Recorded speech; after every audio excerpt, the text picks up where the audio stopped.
ਸਤਿ ਸ਼੍ਰੀ ਅਕਾਲ। ਤੁਸੀਂ ਜੁੜੇ ਹੋਏ ਹੋ ਪੰਜਾਬੀ ਰੇਡੀਓ USA ਦੇ ਨਾਲ ਤੇ ਮੈਂ ਹਾਂ ਪ੍ਰਵੀਨ ਸ਼ਰਮਾ ਲੈ ਕੇ ਹਾਜ਼ਰ ਹਾਂ program update California.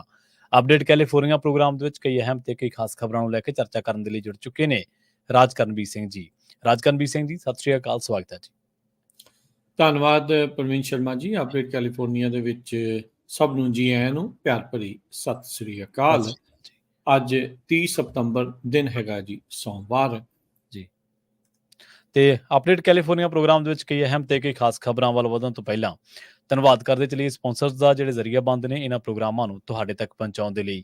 Khalsa insurance agency ਵਾਲੇ, ਜਿਨ੍ਹਾਂ ਤੋਂ ਤੁਸੀਂ ਹਰ ਤਰੀਕੇ ਦੀ ਇੰਸ਼ੋਰੈਂਸ ਲੈ ਸਕਦੇ ਹੋ। ਇੰਸ਼ੋਰੈਂਸ ਬਾਰੇ ਪਤਾ ਕਰਨ ਲਈ ਇਹਨਾਂ ਦਾ ਨੰਬਰ ਹੈ 46272 ਇਹ 1992 ਤੋਂ ਲਗਾਤਾਰ ਇੰਸ਼ੋਰੈਂਸ ਬਿਜ਼ਨਸ ਦੇ ਵਿੱਚ ਸ਼ਾਨਦਾਰ ਸੇਵਾਵਾਂ ਦੇ ਰਹੇ ਨੇ ਤੇ ਅਮਰੀਕਾ ਭਰ ਦੇ ਵਿੱਚ ਇੰਸ਼ੋਰੈਂਸ ਕਰਦੇ ਨੇ। ਓਬਾਮਾ ਕੇਅਰ, ਮੈਡੀਕੇਅਰ ਜਾਂ ਫਿਰ ਕਵਰਡ ਕੈਲੀਫੋਰਨੀਆ ਬਾਬਤ ਪਾਲਿਸੀ ਕਰਵਾਉਣ ਦੇ ਲਈ, ਸਲਾਹ ਲੈਣ ਦੇ ਲਈ ਅੱਜ ਹੀ ਕਾਲ ਕਰੋ 46272 ਤੇ ਟਰਕੀਅਨ ਇਮੀਗ੍ਰੇਸ਼ਨ ਲਾ ਫਰਮ ਵਾਲੇ ਜੇ ਟਰਕੀਅਨ ਟੌਰਨੀ ਟਰਕੀਅਨ ਦੇ ਨਾਲ ਤੁਸੀਂ US ਇਮੀਗ੍ਰੇਸ਼ਨ ਬਾਬਤ ਕੋਈ ਵੀ ਸਲਾਹ ਕਰਨੀ ਹੈ ਤਾਂ ਇਹਨਾਂ ਦਾ ਨੰਬਰ ਹੈ 4159090503। Gurbachan Singh Nagra Sacramento, Sarabjit Singh, Kulwinder Singh, Surjit Singh Chahal Yuba City, Gurdev Singh Sohal Antelope, Sarabjit Singh ਤੇ ਪਰਿਵਾਰ ਐਲਗਰੋਵ, ਕਮਲਜੀਤ ਸਿੰਘ ਮੱਖਣ ਦੌਲਤਪੁਰੀ ਐਮੈਂਟਿਕਾ, ਬਿਸਲਾ ਪਰਿਵਾਰ ਫਰੈਜ਼ਨੋ ਤੇ ਕੁਲਦੀਪ ਸਿੰਘ ਸਿੰਘਾ, ਧਰਮ ਸਿੰਘ ਸਿੰਘਾ ਬੇਕਰਸਫੀਲਡ ਤੋਂ। ਇਹਨਾਂ ਸਾਰੇ ਹੀ ਸਪਾਂਸਰਸ ਦਾ ਬਹੁਤ-ਬਹੁਤ ਧੰਨਵਾਦ। ਤੇ ਜੇਕਰ ਤੁਸੀਂ ਵੀ ਪੰਜਾਬੀ ਰੇਡੀਓ USA ਦੇ ਇਹਨਾਂ ਪ੍ਰੋਗਰਾਮਾਂ ਨੂੰ ਸਪਾਂਸਰ ਕਰਨਾ ਚਾਹੁੰਦੇ ਹੋ ਤਾਂ ਸਟੂਡੀਓ ਦਾ ਨੰਬਰ ਹੈ 46272 ਜੀ। ਖਬਰਾਂ ਦੀ ਸ਼ੁਰੂਆਤ ਕਰਦੇ ਹਾਂ ਪ੍ਰਵੀਨ ਜੀ। ਪਹਿਲੀ ਖਬਰ ਕੁਝ ਬਿਲਸ ਨੂੰ ਲੈ ਕੇ ਆਪਾਂ ਜੇ ਚਰਚਾ ਕਰਦੇ ਜਾਈਏ, ਉਸ ਦੇ ਵਿੱਚ ਜਿਹੜੀ ਪਹਿਲੀ ਖਬਰ ਆ ਵੀ ਗਵਰਨਰ ਗੈਵਿਨ ਨਿਊਸਮ ਆ, ਉਹਨਾਂ ਨੇ ਕਈ ਬਿੱਲ ਪਾਸ ਕੀਤੇ, ਕਈ ਬਿੱਲ ਜਿਹੜੇ ਉਹ ਵੀਟੋ ਕਰ ਦਿੱਤੇ ਆ। ਕੈਲੀਫੋਰਨੀਆ ਦੇ ਵਿੱਚ ਮੁਲਕ ਭਰ ਦਾ ਆਪੋ ਆਪਣੇ ਪੱਧਰ ਦਾ ਇੱਕੋ ਇੱਕ ਜਿਹੜਾ ਬਿੱਲ ਆਇਆ ਸੀ ਆਰਟੀਫਿਸ਼ੀਅਲ ਇੰਟੈਲੀਜੈਂਸ AI ਨੂੰ ਰੈਗੂਲੇਟ ਕਰਨ ਵਾਲਾ, ਜੋ ਕਿ ਦੋਨਾਂ ਸਦਨਾਂ 'ਚ ਪਾਸ ਹੋ ਗਿਆ ਸੀ। ਗਵਰਨਰ ਨਿਊਸਮ ਦੇ ਡੈਸਕ ਦੇ ਉੱਤੇ ਸੀ। ਅੱਜ ਗਵਰਨਰ ਨਿਊਸਮ ਨੇ ਉਸ ਬਿੱਲ ਨੂੰ ਵੀਟੋ ਕਰ ਦਿੱਤਾ, ਯਾਨੀ ਕਿ ਆਪਣੇ ਪੱਧਰ ਦੇ ਉੱਤੇ ਉਸ ਦੀ ਨਾ ਕਰ ਦਿੱਤੀ। AI ਨੂੰ ਰੈਗੂਲੇਟ ਕਰਨ ਦੇ ਲਈ ਵੀ ਕਿੱਥੇ ਵਰਤੀ ਜਾ ਸਕਦੀ ਹੈ, ਕਿਵੇਂ ਇਸ ਨੂੰ ਡਿਵੈਲਪ ਕੀਤਾ ਜਾਵੇ, ਕਿਹੜੀਆਂ ਚੀਜ਼ਾਂ ਦੇ ਲਈ ਵਰਤੀ ਜਾਣੀਆਂ, ਇਸ ਬਿੱਲ ਦੇ ਵਿੱਚ ਕੁਝ ਚੀਜ਼ਾਂ ਜਿਹੜੀਆਂ ਆ ਉਹ ਦੱਸੀਆਂ ਗਈਆਂ ਸੀ। ਗਵਰਨਰ ਨਿਊਸਮ ਨੇ ਇਸ ਕਹਿ ਸਕਦੇ ਹਾਂ ਵੀ ਆਪਣੇ ਇੱਕ ਅੰਬੀਸ਼ੀਅਸ ਬਿੱਲ ਨੂੰ ਵੀਟੋ ਜਿਹੜਾ ਉਹ ਕਰ ਦਿੱਤਾ। ਸੈਨੇਟ ਬਿੱਲ 1047 ਸੀਗਾ, ਜਿਸ ਦੇ ਵਿੱਚ AI ਦੇ ਜਿਹੜੇ ਮਾਡਲਸ ਆ ਉਸ ਦੀ ਰਿਕੁਆਇਰਡ ਟੈਸਟਿੰਗ ਦੇ ਲਈ ਤਾਂ ਜੋ ਉਸ ਦੇ ਨਾਲ ਮਾਸ ਮਰਡਰ, ਲੋਕਾਂ ਦੇ infrastructure, public infrastructure, cyber attacks ਤੋਂ ਜਿਹੜਾ ਉਹ ਬਚਾਅ ਹੋ ਸਕੇ। ਵੀਟੋ ਜਿਹੜਾ ਕੀਤਾ ਉਹਨਾਂ ਨੇ ਬਿੱਲ ਦਾ ਕ੍ਰਿਟੀਸਾਈਜ਼ ਕੀਤਾ। ਕਹਿੰਦੇ ਵੀ ਇਸ ਬਿੱਲ ਦੇ ਜ਼ਰੀਏ ਤੁਸੀਂ ਜਿਹੜੀ ਇਨੋਵੇਸ਼ਨ ਆ, ਡਿਵੈਲਪਮੈਂਟ ਆ, ਉਸ ਨੂੰ ਰੋਕੋਗੇ, ਉਸ ਨੂੰ ਕਰਟੇਲ ਜਿਹੜੀ ਉਹ ਤੁਸੀਂ ਕਰੋਗੇ ਤੇ ਜਿਹੜੀ ਇਸ ਦੇ ਵਿੱਚੋਂ ਬਹੁਤੀ ਲੋਕਾਂ ਦੀ ਭਲਾਈ ਨਿਕਲਣੀ ਆ ਉਸ ਨੂੰ ਜਿਹੜਾ ਉਹ ਰੋਕਿਆ ਜਾਊਗਾ। ਆਲਰੇਡੀ ਆਪਾਂ ਦੇਖਿਆ ਸੀਗਾ ਵੀ ਇਸ ਬਿੱਲ ਦੇ ਪਾਸ ਹੋਣ ਤੋਂ ਬਾਅਦ 'ਚ ਇਸ ਨੂੰ ਸਾਈਨ ਕੀਤਾ ਜਾਣਾ ਚਾਹੀਦਾ ਹੈ ਜਾਂ ਨਹੀਂ, ਉਸ ਨੂੰ ਲੈ ਕੇ ਵੱਖ-ਵੱਖ ਲੋਕਾਂ ਨੇ ਐਂਡੋਰਸਮੈਂਟ ਕੀਤੀ ਸੀ। ਈਲਨ ਮਸਕ ਚਾਹੁੰਦਾ ਸੀਗਾ ਵੀ ਇਸ ਬਿੱਲ ਨੂੰ ਜਿਹੜਾ ਪਾਸ ਕਰਕੇ ਸਾਈਨ ਹੋਣਾ ਚਾਹੀਦਾ ਸੀ, ਜਦਕਿ ਜਿਹੜਾ ਓਪਨ AI ਵਾਲਾ ਸੈਮ ਐਲਟਮੈਨ ਆ ਉਹ ਚਾਹੁੰਦਾ ਸੀਗਾ ਵੀ ਨਾ ਹੋਵੇ। ਇਸ ਤੋਂ ਇਲਾਵਾ ਹੋਰ ਵੀ ਬਹੁਤ ਸਾਰੇ ਜਿਹੜੇ ਟੈਕਨੋਲੋਜੀ ਦੇ ਮਾਹਰ ਆ ਜਾਂ ਉਸ ਦੇ ਪ੍ਰਤੀ ਆਪਣੀ ਜਿਹੜੇ ਕ੍ਰਿਟਿਕ ਕਹਿ ਲਓ ਜਾਂ ਐਨਾਲਿਸਟ ਆ, ਉਹਨਾਂ ਨੇ ਕਿਹਾ ਸੀਗਾ ਵੀ ਇਸ ਬਿੱਲ ਦੇ ਉੱਤੇ ਸਾਈਨ ਨਹੀਂ ਕਰਨੇ ਚਾਹੀਦੇ। ਸੋ ਇਵੈਂਚੁਅਲੀ ਗਵਰਨਰ ਨਿਊਸਮ ਨੇ ਇਹੀ ਤਰਕ ਦਿੰਦੇ ਹੋਏ ਵੀ ਇਸ ਦੇ ਨਾਲ ਡਿਵੈਲਪਮੈਂਟ ਜਾਂ ਇਨੋਵੇਸ਼ਨ ਨੂੰ ਬੰਨ ਲੱਗਦਾ ਆ, ਇਸ ਕਰਕੇ ਮੈਂ ਇਸ ਬਿੱਲ ਦੇ ਉਲਟ ਜਿਹੜਾ ਉਹ ਚੱਲ ਰਿਹਾ ਹੈ। ਸੋ ਇਸ ਬਿੱਲ ਦੇ ਵਿੱਚ $100 ਮਿਲੀਅਨ ਤੱਕ ਦੀ ਜਿਹੜੀ ਰਾਸ਼ੀ ਦੇ ਨਾਲ ਜੋੜ ਕੇ ਜਿਹੜਾ ਉਹ ਦਿਖਾਇਆ ਗਿਆ ਸੀਗਾ। ਸੋ ਉਹਨਾਂ ਨੇ ਕਿਹਾ ਆ ਵੀ ਅਸੀਂ ਇਸ ਦੇ ਲਈ ਕੋਈ ਹੋਰ ਰਾਹ ਜਿਹੜਾ ਉਹ ਲੱਭਾਂਗੇ ਰੈਗੂਲੇਸ਼ਨ ਤੇ ਲੈਜਿਸਲੇਸ਼ਨ ਨੂੰ ਜਿਹੜਾ ਉਹ ਲੈ ਕੇ, ਜੇ AI ਦੇ ਰਿਸਕ ਜਿਹੜੇ ਉਹ ਬਣਦੇ ਆ। ਸੇਮ ਟਰਕੀ ਆ ਵੀ ਕੋਈ ਬੱਸ ਬਣਾਉਂਦਾ ਹੈ, ਕੋਈ ਗੱਡੀ ਬਣਾਉਂਦਾ ਹੈ, ਕੋਈ ਜਿਹੜਾ ਕਿਸੇ ਨੇ ਚਾਹੇ ਗਨ ਬਣਾਈ ਆ ਤੇ ਚਾਹੇ ਕਿਸੇ ਨੇ ਨਾਈਫ ਬਣਾਈ ਆ, ਉਸ ਦੀ ਵਰਤੋਂ ਕੌਣ ਕਿਸ ਤਰੀਕੇ ਲਈ ਕਰ ਰਿਹਾ ਆ, ਇਹਦੇ ਕਰਕੇ ਉਹ ਚੀਜ਼ਾਂ ਨੂੰ ਬੈਨ ਕਰਨਾ ਜਿਹੜਾ ਉਹ ਗਲਤ ਹੋਵੇਗਾ ਜੀ। ਅਗਲੀ ਖਬਰ ਦੇ ਵੱਲ ਵਧੀਏ ਤੇ ਅਗਲੀ ਖਬਰ ਜਿਹੜੀ ਲਾਸ ਐਂਜਲਸ ਤੋਂ ਆ ਰਹੀ ਹੈ। ਲਾਸ ਐਂਜਲਸ ਦੇ ਵਿੱਚ ਇੱਕ ਬੰਦੇ ਨੂੰ, 2 ਜਿਊਸ਼ ਬੰਦਿਆਂ ਨੂੰ ਕਤਲ ਕਰਨ ਦੇ ਮਾਮਲੇ ਦੇ ਵਿੱਚ ਹੁਣ ਉਹਨੂੰ ਜਿਹੜੀ ਹੈ ਉਹ 35 ਸਾਲਾਂ ਦੀ ਸਜ਼ਾ ਹੋਈ ਹੈ, ਜੇਲ੍ਹ ਦੀ ਸਜ਼ਾ ਹੋਈ ਹੈ। ਜੈਮੀ ਟਰਾਨ ਜਿਹੜਾ ਕਿ 30 ਸਾਲ ਦਾ ਦੱਸਿਆ ਗਿਆ, ਉਹ ਰਿਵਰ ਸਾਈਡ ਦੇ ਇਲਾਕਿਆਂ ਦੇ ਵਿੱਚ ਉਹਨੇ ਇਸ ਹਿੱਟ ਕ੍ਰਾਈਮ ਨੂੰ ਜਿਹੜਾ ਅੰਜਾਮ ਦਿੱਤਾ ਸੀਗਾ ਤੇ ਉਹਦੇ ਤੇ ਜਿਹੜਾ ਉਹ ਜਿਹੜੇ 2 ਦੋਸ਼ ਲੱਗੇ ਨੇ ਹਿੱਟ ਕ੍ਰਾਈਮ ਦੇ, ਤੇ ਨਾਲ ਹੀ ਇੱਕ ਬੰਦੇ ਨੂੰ ਮਾਰਨ ਦੇ, ਸਾਜ਼ਿਸ਼ ਤਹਿਤ ਮਾਰਨ ਦੇ ਜਿਹੜੇ ਦੋਸ਼ ਨੇ ਉਹ ਲੱਗੇ ਨੇ। United States department of justice ਨੇ ਇਹ ਅਨਾਊਂਸ ਕੀਤਾ ਕਿ ਉਹਨੂੰ ਅਗਲੇ 3 ਦਹਾਕੇ ਜਿਹੜੇ ਆ ਉਹ ਫੈਡਰਲ ਪ੍ਰਿਜ਼ਨ ਦੇ ਵਿੱਚ ਗੁਜ਼ਾਰਨੇ ਪੈਣਗੇ। ਟਰਾਨ ਨੇ ਫਰਵਰੀ 2023 ਦੇ ਵਿੱਚ ਉਹਨਾਂ ਦੋਨਾਂ ਨੂੰ ਜਿਹੜੀਆਂ ਗੋਲੀਆਂ ਮਾਰ ਦਿੱਤੀਆਂ ਸੀਗੀਆਂ ਪੀਕੋ ਰੋਬਰਟਸਨ ਏਰੀਆ ਦੇ ਵਿੱਚ, ਜਿਹੜਾ ਕਿ ਹਿਸਟੋਰਿਕ ਇੱਕ ਨੇਬਰਹੁੱਡ ਕਿਹਾ ਜਾਂਦਾ, ਤੇ ਦੱਸਿਆ ਜਾ ਰਿਹਾ ਕਿ ਉਹ ਇਹਨਾਂ ਇਲਾਕਿਆਂ ਦੇ ਵਿੱਚ ਜਿਹੜੇ ਜਿਊਸ਼ ਲੋਕ ਨੇ ਉਹਨਾਂ ਦੀ ਖਾਸੀ ਵਸੋਂ ਕਹੀ ਜਾਂਦੀ ਹੈ। ਇਹ ਜਿਹੜੀ ਘਟਨਾ ਵਾਪਰੀ ਸੀ ਫੈਬਰਰੀ 13 2023 ਦੇ ਵਿੱਚ ਵਾਪਰੀ ਸੀਗੀ, ਤੇ ਉਸ ਤੋਂ ਬਾਅਦ ਕੋਸ਼ਰ ਕੋਈ ਮਾਰਕੀਟ ਆ ਉਹਨਾਂ ਇਲਾਕਿਆਂ ਦੇ ਵਿੱਚ, ਕੋਈ ਇਲਾਕਾ, ਉੱਥੇ ਜਿਹੜਾ ਇਹ ਬੰਦੇ ਨੇ ਉਹਨਾਂ ਨੂੰ ਗੋਲੀ ਮਾਰ ਦਿੱਤੀ ਸੀਗੀ। ਬਾਅਦ ਦੇ ਵਿੱਚ ਪਤਾ ਲੱਗਿਆ ਕਿ ਟ੍ਰੈਨ ਨੇ ਇਸ ਘਟਨਾ ਨੂੰ ਅੰਜਾਮ ਦੇਣ ਤੋਂ ਬਾਅਦ ਇੱਕ ਹੋਰ ਘਟਨਾ ਨੂੰ, ਕ੍ਰਾਈਮ ਦੀ ਘਟਨਾ ਨੂੰ ਅੰਜਾਮ ਦਿੱਤਾ, ਤੇ ਉਸ ਤੋਂ ਬਾਅਦ ਉਹ ਉੱਥੋਂ ਚਲਾ ਗਿਆ। ਪੁਲਿਸ ਜਦੋਂ ਇਸ ਮਾਮਲੇ ਦੇ ਵਿੱਚ ਇੱਥੇ ਪਹੁੰਚੀ ਤਾਂ ਉਹਨਾਂ ਨੇ ਇਹਦੀ ਭਾਲ ਕਰਦਿਆਂ ਕਰਦਿਆਂ ਇਹਨੂੰ ਗ੍ਰਿਫਤਾਰ ਕਰ ਲਿਆ। ਬਾਅਦ ਦੇ ਵਿੱਚ ਜਦੋਂ ਇਹਦੇ ਕੋਲੋਂ ਪੁੱਛਿਆ ਗਿਆ ਕਿ ਤੂੰ ਉੱਥੇ ਕਿਉਂ ਅੰਜਾਮ ਦਿੱਤਾ, ਤਾਂ ਇਹ ਕੋਈ ਉੱਥੇ ਤਸੱਲੀਬਖਸ਼ ਜਵਾਬ ਨਹੀਂ ਦੇ ਸਕਿਆ, ਸਗੋਂ ਪੁਲਿਸ ਦੇ ਨਾਲ ਉਲਝਣ ਲੱਗ ਪਿਆ, ਜਿਸ ਤੋਂ ਬਾਅਦ ਇਹਦੀ ਗ੍ਰਿਫਤਾਰੀ ਤੈਅ ਸੀ। 2018 ਦੇ ਵਿੱਚ ਉਹਨੇ ਗ੍ਰੈਜੂਏਟ ਸਕੂਲ ਛੱਡਿਆ ਸੀਗਾ, ਤੇ ਉਸ ਤੋਂ ਬਾਅਦ ਉਹ ਜਿਹੜਾ ਉਹ ਦੂਜੇ ਸਟੂਡੈਂਟਸ ਦੇ ਉੱਤੇ ਮਾੜੇ ਜਿਹੜੇ ਕਮੈਂਟ ਕਰਦਾ ਸੀ, ਭੱਦੀ ਸ਼ਬਦਾਵਲੀ ਉਹਨਾਂ ਦੇ ਲਈ ਵਰਤਦਾ ਸੀ, ਤੇ ਨਾਲ ਹੀ ਕਈ ਵਾਰੀ ਇਹਨੇ ਉਹਨਾਂ ਦੇ ਨਾਲ ਹਿੰਸਕ ਤਰੀਕੇ ਨਾਲ ਵੀ ਪੇਸ਼ ਆਇਆ ਸੀਗਾ। ਉਹਨੇ ਇੱਕ ਵਾਰੀ ਇੱਕ ਈਮੇਲ ਜਿਹੜਾ ਉਹ ਸਾਬਕਾ ਇੱਕ ਸਟੂਡੈਂਟ ਨੂੰ ਜਾਂ ਆਪਣੇ ਕਲਾਸਮੇਟ ਨੂੰ ਲਿਖੀ ਸੀ, ਜਿਹਦੇ ਵਿੱਚ ਉਹਨੇ ਉਸ ਨੂੰ ਸਿਰਫ ਇਸ ਕਰਕੇ ਹੇਟ ਕੀਤੀ ਕਿਉਂਕਿ ਉਹ ਜਿਊਸ਼ ਭਾਈਚਾਰੇ ਤੋਂ ਆਉਂਦਾ ਸੀਗਾ। ਹੁਣ ਦੋ ਜਣਿਆਂ ਨੂੰ ਮਿੱਥ ਕੇ ਮਾਰਨ, ਉਹਨਾਂ ਦਾ ਕਤਲ ਕਰਨ, ਹਿੰਸਕ ਤਰੀਕੇ ਨਾਲ ਪੇਸ਼ ਆਉਣ ਦੇ ਇਸ ਮਾਮਲੇ ਦੇ ਵਿੱਚ, ਦੋ ਮੌਤਾਂ ਦੇ ਮਾਮਲੇ ਦੇ ਵਿੱਚ, ਜਿਹੜਾ ਟ੍ਰੈਨ ਹੈ, ਜੈਮੀ ਟ੍ਰੈਨ ਹੈ, ਇਹਨੂੰ ਅਗਲੇ 30 ਸਾਲ ਜਿਹੜੇ ਆ ਉਹ ਜੇਲ੍ਹ ਦੇ ਵਿੱਚ ਗੁਜ਼ਾਰਨੇ ਪੈਣਗੇ। ਜੀ, ਨੇਸ਼ਨ ਵਾਈਡ ਪ੍ਰਵੀਨ ਜੀ ਗੱਲ ਕਰਦੇ ਜਾਈਏ, ਗਮਗੀਨ ਮਾਹੌਲ ਆ ਇਸ ਟਾਈਮ ਈਸਟ ਦੇ ਉਹਨਾਂ ਸੂਬਿਆਂ ਦੇ ਵਿੱਚ ਜਿੱਥੇ ਹਰੀਕੇਨ ਹੈਲਨ ਨੇ ਤਬਾਹੀ ਜਿਹੜੀ ਉਹ ਮਚਾਈ ਆ। ਜਿੱਧਰੋਂ ਵੀ ਹਰੀਕੇਨ ਨੇ ਚੱਕਰਵਾਤ ਲੰਘਿਆ ਆ, ਉੱਥੇ ਤਬਾਹੀ ਦਾ ਹੀ ਮੰਜ਼ਰ ਪਿੱਛੇ ਉਹ ਛੱਡ ਕੇ ਗਿਆ ਆ। ਹੁਣ ਤੱਕ 120 ਤੋਂ ਵੱਧ ਮੌਤਾਂ ਜਿਹੜੀਆਂ ਆ ਉਹ ਰਿਪੋਰਟ ਕੀਤੀਆਂ ਜਾ ਚੁੱਕੀਆਂ, ਤੇ ਇਹ ਆંકੜਾ ਵਧਣ ਦੀਆਂ ਕਿਆਸ ਰਹੀਆਂ ਦੱਸੀਆਂ ਜਾ ਰਹੀਆਂ। ਸੈਂਕੜੇ ਲੋਕ ਅਜੇ ਵੀ ਲਾਪਤਾ ਨੇ, ਲੱਖਾਂ ਲੋਕ ਬਿਜਲੀ ਤੋਂ ਬਗੈਰ ਨੇ, ਪਿੰਡਾਂ ਦੇ ਪਿੰਡ, ਕਸਬਿਆਂ ਦੇ ਕਸਬੇ ਕਹਿੰਦੇ ਆ ਵੀ ਉਹ ਰੁੜ ਗਏ ਨੇ। ਸਭ ਤੋਂ ਜ਼ਿਆਦਾ ਜਿਹੜੇ ਮੰਦੇ ਹਾਲਾਤ ਨਾਰਥ ਕੈਰੋਲੀਨਾ ਤੇ ਸਾਊਥ ਕੈਰੋਲੀਨਾ ਦੇ ਵਿੱਚ ਦੇਖਣ ਨੂੰ ਮਿਲ ਰਹੇ ਨੇ। ਐਸ਼ਵਿਲ ਜਿਹੜਾ ਇਲਾਕਾ ਆ, ਉੱਥੇ ਕਹਿੰਦੇ ਵੀ ਮਰਨ ਵਾਲਿਆਂ ਦੀ ਸੰਖਿਆ ਕੁਛ ਹੀ ਜਿਹੜੇ ਆ ਇਹ 'ਚ ਆਲਰੇਡੀ 3 ਗੁਣਾ ਜਿਹੜੀ ਉਹ ਹੋ ਚੁੱਕੀ ਆ। ਲੋਕ ਤਾਂ ਇੱਥੋਂ ਤੱਕ ਕਹਿ ਰਹੇ ਆ ਵੀ ਇੰਨਾ ਜ਼ਿਆਦਾ ਭਾਰੀ ਜਿਹੜੀ ਤਬਾਹੀ ਆ ਵੀ ਲੋਕਾਂ ਦੀਆਂ ਲਾਸ਼ਾਂ ਇਸ ਟਾਈਮ ਰੁੱਖਾਂ ਦੇ ਵਿੱਚ ਲਟਕ ਰਹੀਆਂ ਆ ਜਾਂ ਉਸ ਦੇ ਵਿੱਚ ਫਸੀਆਂ ਜਿਹੜੀਆਂ ਉਹ ਪਈਆਂ ਨੇ। ਸੋ ਉਧਰ ਜਿਹੜੇ ਫਲੋਰੀਡਾ ਦੇ ਗਵਰਨਰ ਨੇ, ਉਹਨਾਂ ਨੇ ਕਿਹਾ ਆ ਵੀ ਸਾਡਾ ਸੂਬਾ ਹਾਲ ਦੀ ਘੜੀ ਠੀਕ ਆ, ਅਸੀਂ ਆਪਣੇ ਪੱਧਰ ਦੇ ਉੱਤੇ ਸਭ ਕੁਝ ਠੀਕ ਕਰ ਰਹੇ ਆ, ਤੇ ਜੇ ਲੋੜ ਪਈ ਤਾਂ ਅਸੀਂ ਫੈਡਰਲ ਕੋ ਜਿਹੜੇ ਉਹ ਮੰਗਾਂਗੇ ਜੇ ਕੁਝ ਲੋੜ ਪਈ। ਪਰ ਕਹਿੰਦੇ ਵੀ ਅਸੀਂ ਵੀ ਕਹਿ ਰਹੇ ਹਾਂ ਵੀ ਤੁਸੀਂ ਸਦਰਨ ਕੈਰੋਲੀਨਾ ਤੇ ਨਰਦਰਨ ਕੈਰੋਲੀਨਾ, ਨਾਰਥ ਕੈਰੋਲੀਨਾ, ਇਹਨਾਂ ਸੂਬਿਆਂ ਦੇ ਵਿੱਚ ਜਿਹੜੀ ਰਾਹਤ ਆ ਉਹ ਘੱਲੀ ਜਾਵੇ, ਕਿਉਂਕਿ ਉਹਨਾਂ ਨੂੰ ਇਸ ਟਾਈਮ ਸਭ ਤੋਂ ਵੱਧ ਜ਼ਰੂਰਤ ਹੈਗੀ ਆ। ਜਾਰਜੀਆ ਦੇ ਜਿਹੜੇ ਗਵਰਨਰ ਬ੍ਰਾਇਨ ਕੈਂਪ, ਉਹਨਾਂ ਨੇ ਜਿਹੜੀ ਕੱਲ ਹੀ ਰਾਸ਼ਟਰਪਤੀ ਬਾਈਡਨ ਦੇ ਨਾਲ ਗੱਲ ਕੀਤੀ ਸੀ, ਪਰ ਅੱਜ ਟਰੰਪ ਹੁਣੀ ਉੱਥੇ ਜਾ ਕੇ ਇਹ ਕਹਿਣ ਲੱਗ ਗਏ ਵੀ ਬਾਈਡਨ ਹੁਣਾਂ ਨੇ ਉਹਨਾਂ ਦਾ ਫੋਨ ਨਹੀਂ ਚੁੱਕਿਆ ਹੈਗਾ, ਜਿਸ ਗੱਲ ਦੀ ਬਾਅਦ ਦੇ ਵਿੱਚ ਬ੍ਰਾਇਨ ਕੈਂਪ ਨੇ ਪੁਸ਼ਟੀ ਕੀਤੀ ਵੀ ਨਹੀਂ, ਮੇਰੀ ਗੱਲ ਉਦਣੇ ਹੀ ਪ੍ਰੈਜ਼ੀਡੈਂਟ ਬਾਈਡਨ ਦੇ ਨਾਲ ਜਿਹੜੀ ਉਹ ਹੋ ਚੁੱਕੀ ਸੀ। ਉਹਨਾਂ ਨੇ ਕਿਹਾ ਸੀ ਵੀ ਜਿਸ ਵੀ ਚੀਜ਼ ਦੀ ਤੁਹਾਨੂੰ ਜ਼ਰੂਰਤ ਆ ਅਸੀਂ ਤੁਹਾਡੇ ਕੋਲ ਜਿਹੜਾ ਉਹ ਤੁਹਾਨੂੰ ਪਹੁੰਚਾ ਦੇਵਾਂਗੇ। ਨੈਸ਼ਵਿਲ ਦੇ ਜਿਹੜੇ ਇੱਕ ਮਾਊਂਟੇਨ ਇਲਾਕੇ ਦੇ ਵਿੱਚ ਜਿੱਥੇ 8400 ਲੋਕ ਰਹਿੰਦੇ ਸੀ, ਐਸ਼ਵਿਲ ਤੋਂ 12 ਮੀਲ ਦੂਰ ਆ, ਉਹ ਕਹਿੰਦੇ ਪੂਰੇ ਦਾ ਪੂਰਾ ਜਿਹੜਾ ਸ਼ਹਿਰ ਆ ਜਾਂ ਪਿੰਡ ਕਹਿ ਲਓ ਰੁੜ ਕੇ ਇੱਕ ਲੇਕ ਦੇ ਵਿੱਚ ਜਾ ਕੇ ਜਿਹੜਾ ਉਹ ਸਮਾ ਗਿਆ। ਇੰਨੇ ਜਿਹੜੇ ਆ ਖਤਰਨਾਕ ਹਾਲਾਤ ਬਣੇ ਪਏ ਆ। ਕਹਿਣ ਵਾਲੇ ਤਾਂ ਇਹ ਵੀ ਦੱਸ ਰਹੇ ਆ ਵੀ ਜਿਹੜਾ ਹਰੀਕੇਨ ਕਟਰੀਨਾ ਜਦੋਂ ਆਇਆ ਸੀ, ਜਦ ਉਸਨੇ ਲੂਜ਼ੀਆਨਾ ਦੇ ਵਿੱਚ, ਨਿਊ ਆਰਲੀਨਸ ਦੇ ਵਿੱਚ ਬਹੁਤ ਭਾਰੀ ਤਬਾਹੀ ਮਚਾਈ ਸੀ, ਉਸ ਤੋਂ ਵੀ ਮੰਦੇ ਹਾਲਾਤ ਇਸ ਟਾਈਮ ਇਹਨਾਂ ਸੂਬਿਆਂ ਦੇ ਵਿੱਚ ਬਣੇ ਪਏ ਹੈਗੇ ਆ। ਮੱਡ ਸਲਾਈਡਸ ਹੋਈਆਂ ਆ, ਰੋਡਵੇਜ਼ ਜਿਹੜੀਆਂ ਉਹ ਟੁੱਟੀਆਂ ਪਈਆਂ, ਬਿਜਲੀ ਤੋਂ ਬਗੈਰ ਨੇ ਲੋਕ। ਉਹਨਾਂ ਲੋਕਾਂ ਦੇ ਲਈ ਤਾਂ ਹੋਰ ਵੀ ਜ਼ਿਆਦਾ ਮਾੜੇ ਹਾਲਾਤ ਨੇ ਜਿਨ੍ਹਾਂ ਨੂੰ ਮੈਡੀਕਲ ਉਪਕਰਨਾਂ ਦੇ ਲਈ ਪਾਵਰ ਦੀ, ਜਿਹੜੀ ਬਿਜਲੀ ਦੀ ਜ਼ਰੂਰਤ ਹੋਊਗੀ, ਜਾਂ ਜਿਹਨੂੰ ਕੋਈ ਬਹੁਤ ਜ਼ਿਆਦਾ ਜ਼ਰੂਰੀ ਦਵਾਈ ਦੀ ਜ਼ਰੂਰਤ ਹੋਊਗੀ। ਸੋ ਇਸੇ ਲਈ ਇਹ ਕਿਆਸ ਲਾਈਆਂ ਜਾ ਰਹੀਆਂ ਆ ਵੀ ਮਰਨ ਵਾਲਿਆਂ ਦੀ ਸੰਖਿਆ ਹਾਲ ਦੀ ਘੜੀ ਆਉਂਦੇ ਸਮੇਂ ਦੇ ਵਿੱਚ ਹੋਰ ਵੀ ਜ਼ਿਆਦਾ ਜਿਹੜੀ ਉਹ ਵੱਧ ਸਕਦੀ ਆ।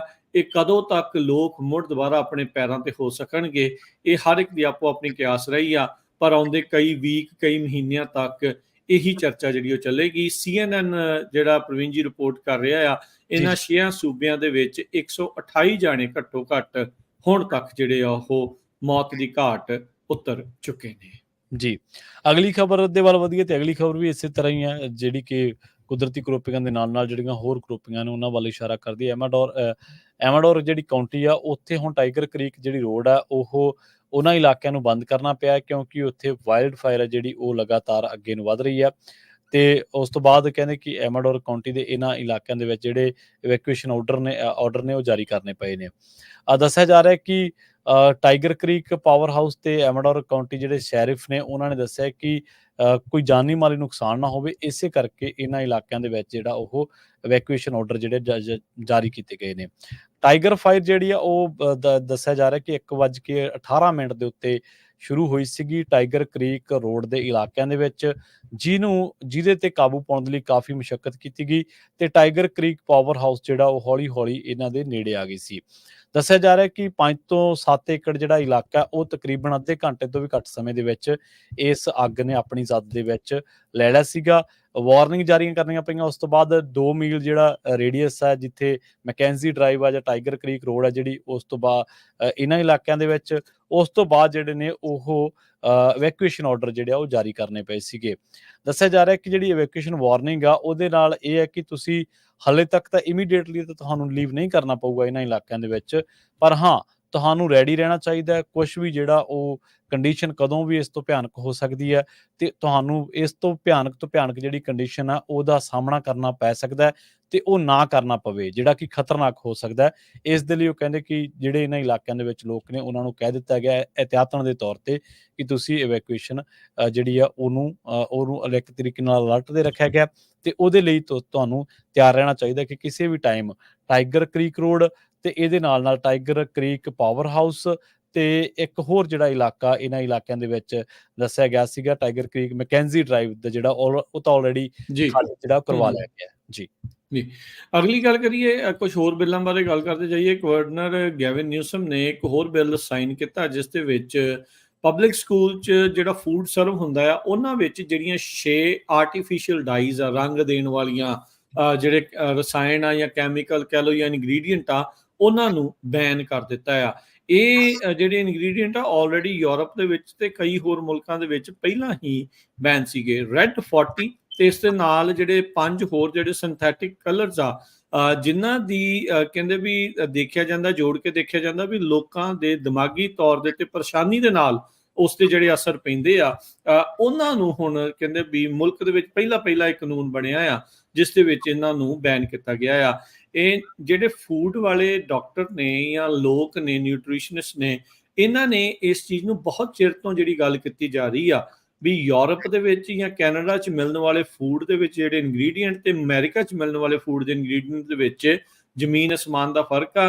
ਇੱਥੇ ਦੇ ਫੂਡ ਦੇ ਵਿੱਚ ਬਹੁਤ ਹੀ ਜਿਹੜੇ ਖਤਰਨਾਕ ਰਸਾਇਣਾਂ ਦੀ ਵਰਤੋਂ ਕੀਤੀ ਜਾ ਰਹੀ ਆ, ਜਿਸ ਕਰਕੇ ਇੱਥੋਂ ਦੇ ਬੱਚਿਆਂ ਦੇ ਉੱਤੇ ਤੇ ਵੱਡਿਆਂ ਦੇ ਜਿਹੜੀ ਸਿਹਤ ਦੇ ਉੱਤੇ ਜਿਹੜਾ ਉਹ ਮਾੜਾ ਅਸਰ ਪੈ ਰਿਹਾ ਹੈ। ਕੈਲੀਫੋਰਨੀਆ ਸਕੂਲ ਸੇਫਟੀ ਐਕਟ ਦੇ ਤਹਿਤ ਰੈੱਡ 40, ਯੈਲੋ 5, ਯੈਲੋ 6, ਬਲੂ 1 ਤੇ ਬਲੂ 2 ਤੇ ਗ੍ਰੀਨ 3 ਇਹ ਜਿਹੜੇ 6 ਰੰਗ ਦੇ ਰਸਾਇਣ ਆ ਇਨਗਰੀਡੀਐਂਟ ਆ ਉਹਨਾਂ ਨੂੰ ਬੈਨ ਕੀਤਾ ਗਿਆ। ਮੈਂ ਚਾਹੀਦਾ ਤੇ ਇਹ ਸੀਗਾ ਜਿਹੜਾ ਪ੍ਰਵੀਨ ਜੀ ਵੀ ਇਕੱਲਾ ਸਕੂਲ ਹੀ ਨਹੀਂ, ਆਮ ਲੋਕਾਂ ਲਈ ਵੀ ਇਹਨਾਂ ਨੂੰ ਜਿਹੜਾ ਉਹ ਬੈਨ ਕਰ ਦਿੱਤਾ ਜਾਂਦਾ, ਕਿਉਂਕਿ ਓਬਵੀਅਸਲੀ ਜੇ ਇਸ ਦਾ ਮਾੜਾ ਅਸਰ ਆ ਤਾਂ ਉਹ ਸਾਰਿਆਂ ਦੇ ਉੱਤੇ ਹੀ ਅਸਰ ਆ, ਇਕੱਲਾ ਸਕੂਲਾਂ 'ਚ ਹੀ ਜਿਹੜਾ ਉਹ ਅਸਰ ਨਹੀਂ ਆ। ਪਰ FDA ਜਿਹੜਾ ਆ ਉਹ ਕਹਿੰਦੇ ਵੀ ਅਜੇ ਤੱਕ ਐਸਟੈਬਲਿਸ਼ ਨਹੀਂ ਕਰ ਪਾਇਆ ਵੀ ਕੈਜੂਅਲ ਰਿਲੇਸ਼ਨਸ਼ਿਪ ਜਿਹੜੇ ਬਿਹੇਵੀਅਰ ਪ੍ਰੋਬਲਮ ਤੇ ਜਿਹੜੀਆਂ ਸਿੰਥੈਟਿਕ ਡਾਈਜ਼ ਦੇ ਵਿੱਚ, ਜਦ ਕਿ ਬਾਹਰਲੇ ਮੁਲਕ ਇਹਨਾਂ ਚੀਜ਼ਾਂ ਨੂੰ ਆਲਰੇਡੀ ਮੰਨਦੇ ਆ।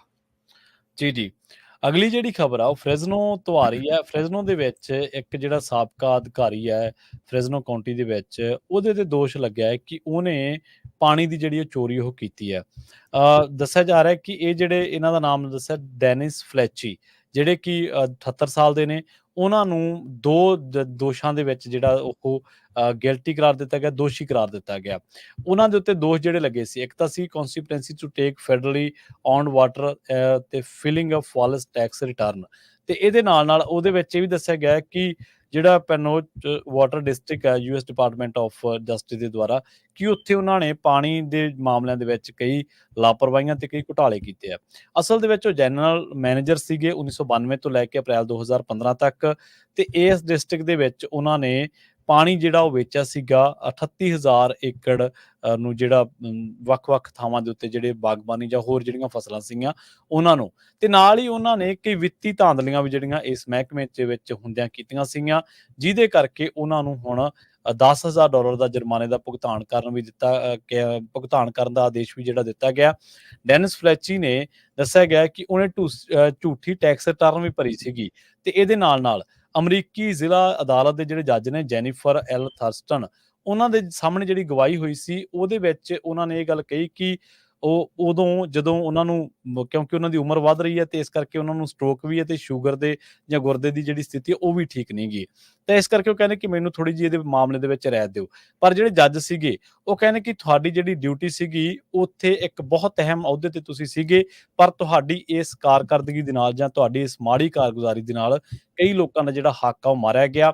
ਫ੍ਰੈਜ਼ਨੋ ਤੇ ਮਰਸੈਡ ਕਾਉਂਟੀਆਂ ਦੇ ਵਿੱਚ ਵਾਟਰ ਡਿਸਟ੍ਰਿਕਟ ਦੇ ਸਾਬਕਾ ਮੁਖੀ ਰਹਿ ਚੁੱਕੇ ਨੇ, ਤੇ ਉਹਨਾਂ ਨੇ ਕਿਹਾ ਜੱਜ ਸਾਹਿਬ ਨੇ ਕਿ ਤੁਹਾਡੇ ਤੋਂ ਇਹ ਉਮੀਦ ਨਹੀਂ ਸੀਗੀ ਕਿ ਤੁਸੀਂ ਇਸ ਤਰੀਕੇ ਦਾ ਜਿਹੜਾ ਘੁਟਾਲਾ ਕੋਈ ਉੱਥੇ ਰਕਮਾਂ ਦੇ ਵਿੱਚ ਜਾਂ ਆਪਣੇ ਤਰੀਕੇਕਾਰ ਦੇ ਨਾਲ ਡਿਪਾਰਟਮੈਂਟ ਨੂੰ ਚਲਾਓਗੇ, ਇਹ ਮਨਜ਼ੂਰ ਨਹੀਂ ਹੈ, ਤੇ ਹੁਣ ਤੁਹਾਨੂੰ ਜਿਹੜਾ $10,000 ਦਾ ਜੁਰਮਾਨਾ ਉਹ ਤਾਂ ਪੇ ਜਿਹੜਾ ਉਹ ਕਰਨਾ ਹੀ ਪਊਗਾ। ਤੇ ਨਾਲ ਇਸ ਮਾਮਲੇ ਦੇ ਵਿੱਚ ਉਹਨਾਂ ਨੂੰ ਜਿਹੜਾ ਦੋਸ਼ ਸੀਗੇ ਉਹਨਾਂ ਤੇ ਦੋਸ਼ ਸਾਬਿਤ ਹੋ ਚੁੱਕੇ ਨੇ। ਜੀ, ਗਿਲਰਾਏ ਦੇ ਨਜ਼ਦੀਕ ਇੱਕ ਸ਼ਹਿਰ ਅਰੋਮਾਸ ਕਰਕੇ ਆ, ਉੱਥੇ ਅੱਜ ਤੜਕੇ ਸਵੇਰੇ 2:45 ਵਜੇ ਜਿਹੜੇ ਭੁਚਾਲ ਦੇ ਝਟਕੇ ਜਿਹੜੇ ਉਹ ਮਹਿਸੂਸ ਕੀਤੇ ਗਏ। ਇਸ ਦੀ ਜਿਹੜੀ ਤੀਬਰਤਾ 4.2 ਜਿਹੜੀ ਉਹ ਦੱਸੀ ਜਾਂਦੀ ਆ।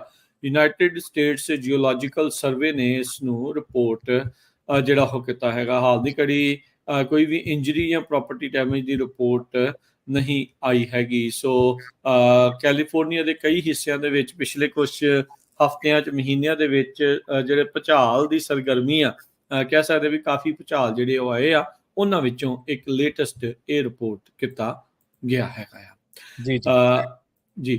ਅਗਲੀ ਜਿਹੜੀ ਪ੍ਰਵੀਨ ਜੀ ਗੱਲ ਕਰਦੇ ਜਾਈਏ, ਇਸ ਦੇ ਨਾਲ ਜਿੱਦਾਂ ਆਪਾਂ ਕਈ ਹੋਰ ਲਾਜ਼ ਦੀ ਵੀ ਗੱਲ ਕਰ ਰਹੇ ਹਾਂ, ਅਗਲੀਆਂ 2 ਲਾਜ਼ ਦੀ ਗੱਲ ਕਰਦੇ ਜਾਈਏ। ਕੈਲੀਫੋਰਨੀਆ ਦੇ ਵਿੱਚ ਜਿਹੜੀਆਂ ਲੈਗੇਸੀ ਐਡਮਿਸ਼ਨਸ ਆ ਕਾਲਜਸ ਦੇ ਵਿੱਚ, ਜਿਸ ਨੂੰ ਅਫਰਮੇਟਿਵ ਐਕਸ਼ਨ ਵੀ ਜਿਹੜਾ ਉਹ ਆਖਿਆ ਜਾਂਦਾ ਆ, ਉਹਦੇ ਖਤਮ ਹੋਣ ਦੇ ਕਰਕੇ ਉਹਨਾਂ ਨੂੰ ਵੀ ਹੁਣ ਬੈਨ ਕਰ ਦਿੱਤਾ ਗਿਆ ਆ। ਜਿਹੜੇ ਪ੍ਰਾਈਵੇਟ ਨਾਨ ਪ੍ਰੋਫਿਟ ਕਾਲਜਸ ਆ, ਉਹ ਹੁਣ ਉਹਨਾਂ ਸਟੂਡੈਂਟਸ ਨੂੰ ਐਡਮਿਸ਼ਨ ਨਹੀਂ ਗ੍ਰਾਂਟ ਕਰ ਸਕਦੇ, ਕਿਉਂਕਿ ਉਹਨਾਂ ਦੇ ਮਾਪਿਆਂ ਨੇ ਉੱਥੇ ਜਿਹੜੀ ਡੋਨੇਸ਼ਨਸ ਜਿਹੜੀਆਂ ਆ ਉਹ ਦਿੱਤੀਆਂ ਹੈਗੀਆਂ। ਗਵਰਨਰ ਨਿਊਸਮ ਨੇ ਅੱਜ ਇਸ ਪ੍ਰੈਕਟਿਸ ਨੂੰ ਜਿਹੜਾ ਉਹ ਬੈਨ ਕਰ ਦਿੱਤਾ, ਜਦ ਇਸ ਨੂੰ ਰੋਕਣ ਵਾਲਾ ਜਿਹੜਾ ਬਿੱਲ ਆ ਉਹਨਾਂ ਦੇ ਡੈਸਕ ਦੇ ਉੱਤੇ ਪਹੁੰਚਿਆ ਹੋਇਆ ਸੀ। ਅਗਲੇ ਸਾਲ ਤੋਂ ਇਹ ਜਿਹੜਾ ਕਾਨੂੰਨ ਆ ਉਹ ਚਾਲੂ ਹੋ ਜਾਵੇਗਾ। ਕਾਲਜ ਕੈਲੀਫੋਰਨੀਆ ਦੇ ਵਿੱਚ ਕਹਿੰਦੇ ਵੀ ਬੜੇ ਜਿਹੜੇ ਕਾਲਜਸ ਦੇ ਜਿਹੜੇ ਸਟੂਡੈਂਟਸ ਆ, ਉਹ ਇਸੇ ਰਾਹ ਦੇ ਜ਼ਰੀਏ ਆਪਣੀਆਂ ਕਾਲਜ ਦੀਆਂ ਡਿਗਰੀਆਂ ਇੱਕ ਹਿਸਾਬ ਦੇ ਨਾਲ ਹਾਸਲ ਕਰ ਪਾਉਂਦੇ ਆ। ਇਹਨਾਂ ਨੂੰ ਐਡਮਿਸ਼ਨ ਜਿਹੜੀ ਉਹ ਮਿਲ ਜਾਂਦੀ ਹੈਗੀ ਆ। 50 ਸਾਲ ਤੋਂ ਇਹ ਇਦਾਂ ਦੀ ਜਿਹੜੀ ਪ੍ਰਕਿਰਿਆ ਉਹ ਚੱਲਦੀ ਆ ਰਹੀ ਸੀ। ਇਹ ਪ੍ਰੋਸੈਸ ਜਿਹੜਾ ਉਹ ਚੱਲਦਾ ਆ ਰਿਹਾ ਸੀਗਾ। ਸੋ ਹੁਣ ਪਬਲਿਕ ਕੈਂਪਸਸ ਦੇ ਵਿੱਚ ਆਲਰੇਡੀ ਇਹ ਪ੍ਰੈਕਟਿਸ ਨੂੰ ਲੈਗੇਸੀ ਐਡਮਿਸ਼ਨ ਨੂੰ ਬੈਨ ਕੀਤਾ ਹੋਇਆ ਸੀ, ਜਦ ਸਟੇਟ ਦੇ ਵੋਟਰਸ ਨੇ 1996 ਦੇ ਵਿੱਚ ਕੰਸਟੀਟਿਊਸ਼ਨ ਦੇ ਵਿੱਚ ਹੀ ਪੱਕਾ ਜਿਹੜਾ ਉਹ ਕਰ ਦਿੱਤਾ ਸੀ ਵੀ ਪਬਲਿਕ ਸਕੂਲ ਕਿਸੇ ਵੀ ਤਰੀਕੇ ਦੀ ਜਿਹੜੀ ਲੈਗੇਸੀ ਐਡਮਿਸ਼ਨ ਆ, ਬੇਸਿਕਲੀ ਡੋਨੇਸ਼ਨ ਲੈ ਕੇ ਕਿਸੇ ਨੂੰ ਐਡਮਿਸ਼ਨ ਦੇਣ ਵਾਲੀ ਜਿਹੜੀ ਗੱਲ ਆ, ਉਸ ਨੂੰ ਉਹਨਾਂ ਨੇ ਰੋਕਿਆ ਸੀ। ਤੇ ਹੁਣ ਪ੍ਰਾਈਵੇਟ ਕਾਲਜਸ ਦੇ ਵਿੱਚ ਵੀ, ਜਿਹੜੇ ਨਾਨ ਪ੍ਰੋਫਿਟ ਕਾਲਜਸ ਦੇ ਵਿੱਚ ਇਹ ਜਿਹੜੀ ਕੰਮ ਆ ਉਹ ਬੈਨ ਹੋ ਜਾਵੇਗਾ। ਉਧਰ ਗਵਰਨਰ ਨਿਊਸਮ ਨੇ ਇੱਕ ਬਿੱਲ ਜਿਹੜਾ ਕੈਲੀਫੋਰਨੀਆ ਦੇ ਫਾਰਮ ਵਰਕਰਸ ਨੂੰ ਪ੍ਰੋਟੈਕਟ ਕਰਨ ਵਾਲਾ ਆ, ਉਸ ਨੂੰ ਬਲੌਕ ਕਰ ਦਿੱਤਾ, ਉਸ ਨੂੰ ਵੀਟੋ ਜਿਹੜਾ ਉਹ ਕਰ ਦਿੱਤਾ ਸੀਗਾ। ਹੀਟ ਇਲਨੈਸ ਦੇ ਨਾਲ ਜੁੜਿਆ ਹੋਇਆ ਕਹਿੰਦੇ ਵੀ ਇਹ ਬਿੱਲ ਸੀਗਾ, ਸੈਨੇਟ ਬਿੱਲ 1299। ਕਹਿੰਦੇ ਵੀ ਇਸ ਪ੍ਰਪੋਜ਼ਲ ਦੇ ਤਹਿਤ ਜਿਹੜੇ ਫਾਰਮ ਵਰਕਰਸ ਆ, ਉਹਨਾਂ ਨੂੰ ਵਰਕਰ ਕੰਪ ਲੈਣੀ ਆਸਾਨ ਜਿਹੜੀ ਆ ਉਹ ਹੋਣੀ ਸੀ, ਜੇ ਉਹ ਕਲੇਮ ਕਰਦੇ ਆ ਵੀ ਉਹਨਾਂ ਨੂੰ ਕੰਮ ਕਰਦੇ ਹੋਏ ਜਿਹੜੀ ਹੀਟ ਇਲਨੈਸ ਆ, ਗਰਮੀ ਦੀ ਤਪਸ਼ ਆ, ਉਸ ਦੇ ਕਰਕੇ ਜਿਹੜੀ ਬਿਮਾਰੀ ਆ ਜਾਂ ਉਹ ਸਿੱਕ ਹੋਏ ਆ ਜੌਬ ਦੇ ਵਿੱਚ। ਇਹ ਯੂਨਾਈਟਿਡ ਫਾਰਮ ਵਰਕਰਸ ਦੇ ਦੁਆਰਾ ਇਸ ਨੂੰ ਜਿਹੜਾ ਉਹ ਪਿਚ ਕੀਤਾ ਗਿਆ ਸੀਗਾ। ਤੇ ਵੀਟੋ ਦੇ ਵਿੱਚ ਜਿਹੜੇ ਗਵਰਨਰ ਨਿਊਸਮ ਨੇ ਕਿਹਾ ਵੀ ਜਿਹੜੀ ਐਨਫੋਰਸਮੈਂਟ ਜਿਹੜੇ ਹੀਟ ਸੇਫਟੀ ਰੂਲਸ ਦੀ ਆ, ਉਹ ਕੈਲੀਫੋਰਨੀਆ ਦੀ ਜਿਹੜੀ ਸਟੇਟ ਦੀ ਵਰਕ ਪਲੇਸ ਸੇਫਟੀ ਏਜੰਸੀ ਆ, ਜੋ ਕਿ ਕੈਲ ਓਸ਼ਾ ਬਣਦੀ ਆ, ਉਹਨਾਂ ਨੇ ਹੀ ਜਿਹੜੀ ਉਹ ਕਰਨੀ ਆ। ਤੇ ਜਿਹੜੇ ਵਰਕਰ ਕੰਪਨਸੇਸ਼ਨ ਸਿਸਟਮ ਆ, ਉਹ ਇਸ ਤਰੀਕੇ ਦੇ ਨਾਲ ਹੀ ਜਿਹੜਾ ਉਹ ਚੱਲ ਸਕਦਾ ਹੈਗਾ ਆ। ਸੋ ਹੀਟ ਦੇ ਆਊਟਡੋਰ ਦੇ ਰੂਲਸ ਜੋ ਕਿ ਪਿਛਲੇ 20 ਸਾਲਾਂ ਤੋਂ ਚੱਲ ਰਹੇ ਨੇ ਉਸੇ ਤਰੀਕੇ ਦੇ ਨਾਲ ਬਰਕਰਾਰ ਰਹਿਣਗੇ। ਪਰ ਜਿਹੜਾ ਫਾਰਮ ਵਰਕਰਸ ਨੂੰ ਇੱਕ ਮੌਕਾ ਸੀਗਾ ਇਸ ਬਿੱਲ ਦੇ, ਜੇ ਪਾਸ ਹੋ ਜਾਂਦਾ, ਸਾਈਨ ਹੋ ਜਾਂਦਾ, ਵੀ ਉਹ ਵਰਕਰ ਕੌਂਪ ਅਪਲਾਈ ਕਰ ਸਕਦੇ ਸੀਗੇ, ਉਹ ਹੁਣ ਨਹੀਂ ਕਰ ਸਕਣਗੇ। ਜੀ, ਅਗਲੀ ਖਬਰ ਦੇ ਵੱਲ ਵਧੀਏ ਤੇ ਲੌਂਗ ਬੀਚ ਦਾ ਰਹਿਣ ਵਾਲਾ ਇੱਕ ਬੰਦਾ ਜਿਹਨੇ ਇੱਕ ਸਮੈਸ਼ ਐਂਡ ਗ੍ਰੈਬ ਦੇ ਰੋਬਰੀ ਦੇ ਮਾਮਲੇ ਦੇ ਵਿੱਚ ਆਪਣਾ ਜਿਹੜੀ ਭੂਮਿਕਾ ਉਹਨੂੰ ਸਵੀਕਾਰ ਕੀਤਾ। ਉਹਨੇ ਐਡਮਿਟ ਕੀਤਾ ਕਿ ਉਹ ਉਸ ਮਾਮਲੇ ਦੇ ਵਿੱਚ ਸ਼ਾਮਲ ਸੀਗਾ। ਅਸਲ ਦੇ ਵਿੱਚ 2.7 ਮਿਲੀਅਨ ਦੀ ਜਿਹੜੀ ਇਹ ਰੋਬਰੀ ਹੋਈ ਸੀਗੀ, ਇਹ ਬੈਵਰਲੀ ਹਿਲਜ਼ ਜਵੈਲਰੀ ਸਟੋਰ ਦੇ ਵਿੱਚ 2022 ਦੇ ਵਿੱਚ ਹੋਈ ਸੀਗੀ। ਲੈਡਲ ਥੈਰਪੀ ਜਿਹੜਾ ਕਿ 39 ਸਾਲ ਦਾ, ਉਹਨੇ ਗਿਲਟੀ ਪਲੀਡ ਕੀਤਾ ਤੇ ਉਹਨੇ ਦੱਸਿਆ ਗਿਆ ਕਿ ਹੁਣ ਉਸ ਮਾਮਲੇ ਦੇ ਵਿੱਚ ਉਹਨੂੰ ਇੱਕ ਜਿਹੜਾ ਦੋਸ਼ ਆ ਉਹ interference with commerce by robbery, ਇਹਦੇ ਤਹਿਤ ਉਹਨੂੰ ਸਾਹਮਣਾ ਕਰਨਾ ਪਊਗਾ। US ਡਿਪਾਰਟਮੈਂਟ ਆਫ ਜਸਟਿਸ ਦੇ ਜਿਹੜੀ ਨਿਊਜ਼ ਰਿਲੀਜ਼ ਦੇ ਵਿੱਚ ਇਹ ਗੱਲ ਕਹੀ ਹੈ। ਪ੍ਰੋਸੀਕਿਊਟਰ ਨੇ ਦੱਸਿਆ ਕਿ ਜਿਹੜਾ ਇਹ ਬੰਦਾ ਥਾਰਪੇ, ਇਹਨੇ ਇਸ ਲਗਜ਼ਰੀ ਜਿਹੜਾ ਜਵੈਲਰੀ ਦਾ ਸ਼ੋਰੂਮ ਸੀਗਾ ਉੱਥੇ ਬੈਵਰਲੀ ਹਿਲਜ਼ ਦੇ ਵਿੱਚ ਮਾਰਚ 2022 ਦੇ ਵਿੱਚ ਇਹਨੇ ਉੱਥੇ ਲੁੱਟਮਾਰ ਕੀਤੀ। ਇਹਦੇ ਨਾਲ ਦੋ ਹੋਰ ਬੰਦੇ, ਜੈਮੀ ਲੀ ਵੈਨਨ ਜਿਹੜਾ 32 ਸਾਲ ਦਾ ਸੀਗਾ ਤੇ 22 ਸਾਲਾਂ ਦਾ ਇੱਕ ਡੈਸ਼ਨ ਬੈਲ ਸੀਗਾ, ਇਹ ਵੀ ਲੌਂਗ ਬੀਚ ਦਾ ਸੀਗਾ, ਤੇ ਉਹਨਾਂ ਨੇ ਇਸ ਰੋਬਰੀ ਨੂੰ ਅੰਜਾਮ ਦਿੱਤਾ ਸੀਗਾ। ਇਸ ਬੰਦੇ ਨੇ ਇਹ ਆਪਣਾ ਕਹਿ ਕਿ ਇੱਕ ਤਰੀਕੇ ਨਾਲ ਕਨਫੈਸ ਕੀਤਾ, ਐਡਮਿਟ ਕੀਤਾ ਕਿ ਮੈਂ ਉਸ ਮਾਮਲੇ ਦੇ ਵਿੱਚ ਉਹਨਾਂ ਦੇ ਨਾਲ ਸੀਗਾ। ਜਿਹੜਾ ਬਿੱਲ ਹੈ ਇਹਨਾਂ ਦੇ ਵਿੱਚੋਂ ਉਹਨੂੰ 1 ਸਾਲ ਤੇ ਜਿਹੜਾ 1 ਮਹੀਨੇ ਦੀ ਸਜ਼ਾ ਹੋ ਚੁੱਕੀ ਹੈ ਫੈਡਰਲ ਪ੍ਰਿਜ਼ਨ ਦੇ ਵਿੱਚ, ਉਹ ਹੈਗਾ ਇਸ ਟਾਈਮ।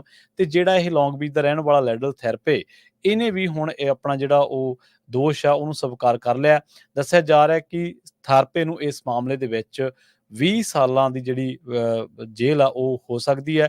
ਉਹਨੂੰ ਫੈਡਰਲ ਪ੍ਰਿਜ਼ਨ ਦੇ ਵਿੱਚ 20 ਸਾਲ ਜਿਹੜੇ ਨੇ ਉਹ ਗੁਜ਼ਾਰਨੇ ਪੈਣਗੇ ਜਦੋਂ ਇਹਨਾਂ ਮਾਮਲਿਆਂ ਦੇ ਵਿੱਚ ਉਹ ਦੋਸ਼ੀ ਕਰਾਰ ਦੇ ਦਿੱਤਾ ਗਿਆ। ਜੀ, ਸਮਾਂ ਆਪਣੇ ਪ੍ਰੋਗਰਾਮ ਦਾ ਜਿਹੜਾ ਹੁਣ ਇੱਥੇ ਹੀ ਸਮਾਪਤ ਹੈ। ਤੇ ਜਾਂਦੇ ਜਾਂਦੇ ਜੇ ਤੁਹਾਨੂੰ ਮਾਰਕੀਟਸ ਦਾ ਹਾਲ ਦੱਸਦੇ ਜਾਈਏ ਤਾਂ ਅੱਜ ਡਾਓ ਜੋਨ ਵੀਕ ਦੇ ਹਫਤੇ ਦੀ ਜਿਹੜੀ ਸ਼ੁਰੂਆਤ ਦੇ ਵਿੱਚ ਜਿਹੜੇ ਡਾਓ ਜੋਨ ਆ 17 ਪੁਆਇੰਟ ਵੱਧ ਕੇ 42,330 ਤੇ ਬੰਦ ਹੋਇਆ। S&P 24 ਪੁਆਇੰਟ ਵੱਧ ਕੇ 5700 ਤੇ 62 ਦੇ ਉੱਤੇ। ਨੈਸਡੈਕ 70 ਪੁਆਇੰਟ ਵੱਧ ਕੇ 18,199 ਦੇ ਉੱਤੇ ਬੰਦ ਹੋਇਆ। ਸੋਨੇ ਦਾ ਭਾਅ $2656 ਪ੍ਰਤੀ ਆਉਂਸ। ਕੱਚੇ ਤੇਲ ਦੀ ਕੀਮਤ $68 ਪ੍ਰਤੀ ਬੈਰਲ। 10 ਈਅਰ ਯੀਲਡ ਜਿਹੜੀ ਆ 3.78%। ਕ੍ਰਿਪਟੋ ਕਰੰਸੀ 'ਚ ਬਿਟਕੋਇਨ 63,565 ਤੇ ਇਥੀਰੀਅਮ $2607 ਦੇ ਬਰਾਬਰ ਚੱਲ ਰਿਹਾ ਹੈ।